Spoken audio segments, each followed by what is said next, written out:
Are you ready to have your website get found by the right people? Are you looking to rank at the top of Google so you get more traffic to your website? Are you ready to learn how to use SEO and content marketing to grow your organic traffic? If so, you are in the right place, my friend.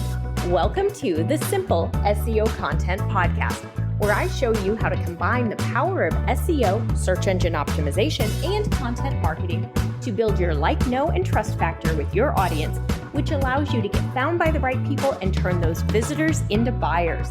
No more frustration or confusion, and no more time wasted wondering if you're doing your SEO right. It's time to learn how to use SEO and content marketing to grow your business.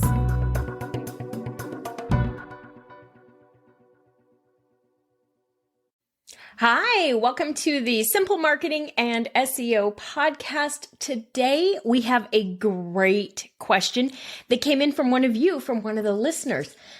She said, after listening to the podcast, I've gone back to my blog posts that were not performing well and searched for the best keywords for that content, changed the title and updated the content, but I left them the same URL.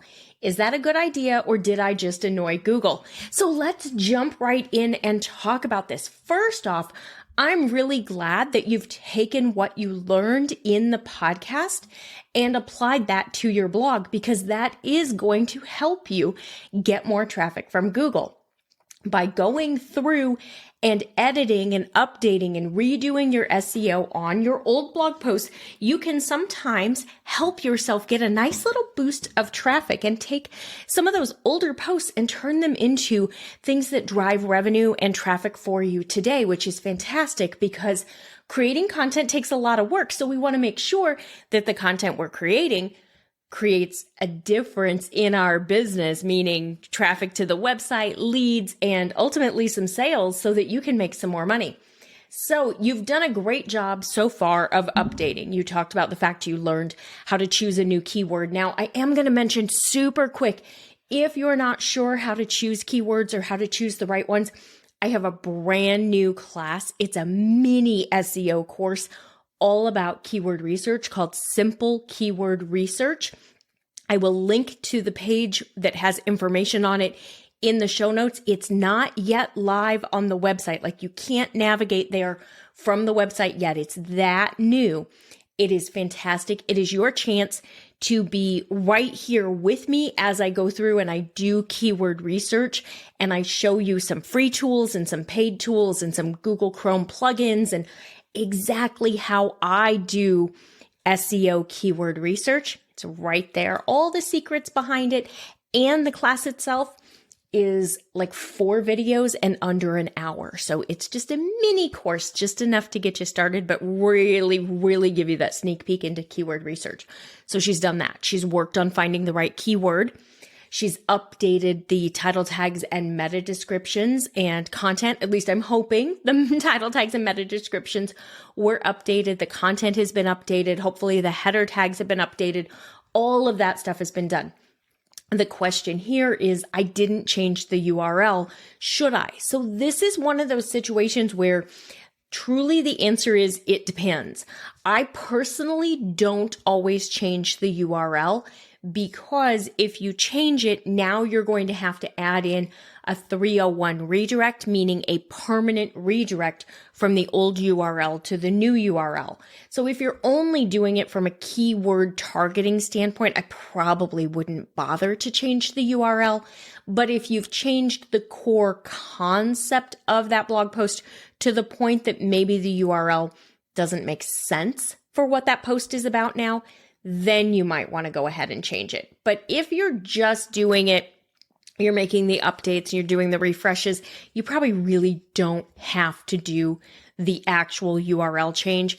Should you decide to do it, remember, make sure that you use a plugin or you do something to ensure that you have a 301, very important, that means permanent, a 301 redirect in place from the old URL to the new URL so that Google knows what's going on, and also so that your ideal customer who maybe went to that blog post before, who might have it bookmarked, now is able to find the new blog post. So very important that if you do change it, I don't think it's necessary in most instances, but if you do change it, make sure 301 redirect so that we don't have people ending up on pages that don't exist. And I know from a Google perspective, 404 errors, meaning page does not exist, don't really hurt us in Google's eyes. However, huge caveat here, this is where my marketing hat pops on more than my SEO hat.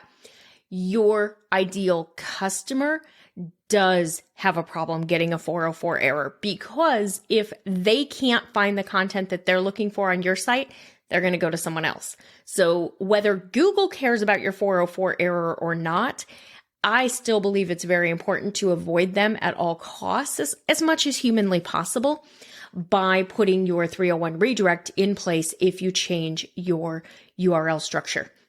If you're not sure how to verify, if you have all of this, if you have your Google Search Console account, it's going to tell you if you have any 404 errors, what your 301s, all of that information. So if you haven't set up Google Search Console yet, make sure you do that. If some of this is feeling a little advanced and you're like, I just need someone to explain what all of this means, I want you to take the other brand new class, which is the SEO Starter course, just launched. It's again under 45 minutes. It's an introduction to what SEO is and how it works and the different parts of it. And it's going to talk about what matters to Google and what matters from a keyword perspective and how exactly to do SEO on your website. It is not as involved and detailed and in-depth as simple SEO content. It's just that starter. It's just to help you get started, because I know not everybody can do the full course, but I still want you to be able to get the right information and be able to have things work out for you and get started with SEO. So that's why you have those two brand new courses, the SEO Starter course and Simple Keyword Research. I highly recommend just do the combo, take both classes.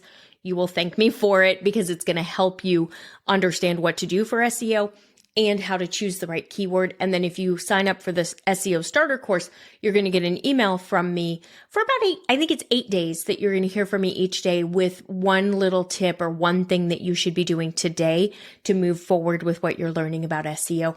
They're easy. They're things that'll take you like 15 minutes. So it's not hard. It's not complicated. It's not anything like that. It's just little tidbits to help make your SEO journey a little bit easier for you. All right. Remember, if you have questions that you would like me to answer on the podcast, go ahead and leave them on that Google form. It's linked here in the show notes.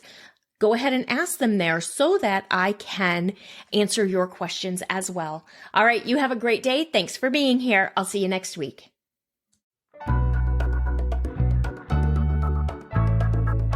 That's all for today's episode of the Simple SEO Content Podcast. I want to thank you so much for joining me. Make sure you visit my website, etchedmarketing.com, and visit the freebies tab. Right there, you're going to find the SEO Content Quick Start Guide along with the free SEO class. So you'll have everything you need to know to get started with SEO and content marketing. Then do me a favor, if you wouldn't mind, if you would do a rating and a review of this podcast on your favorite platform. That would really help spread the message, and I do greatly appreciate it. If you have any questions, you can always DM me on Instagram at Etched Marketing Academy, and I will see you right back here next week.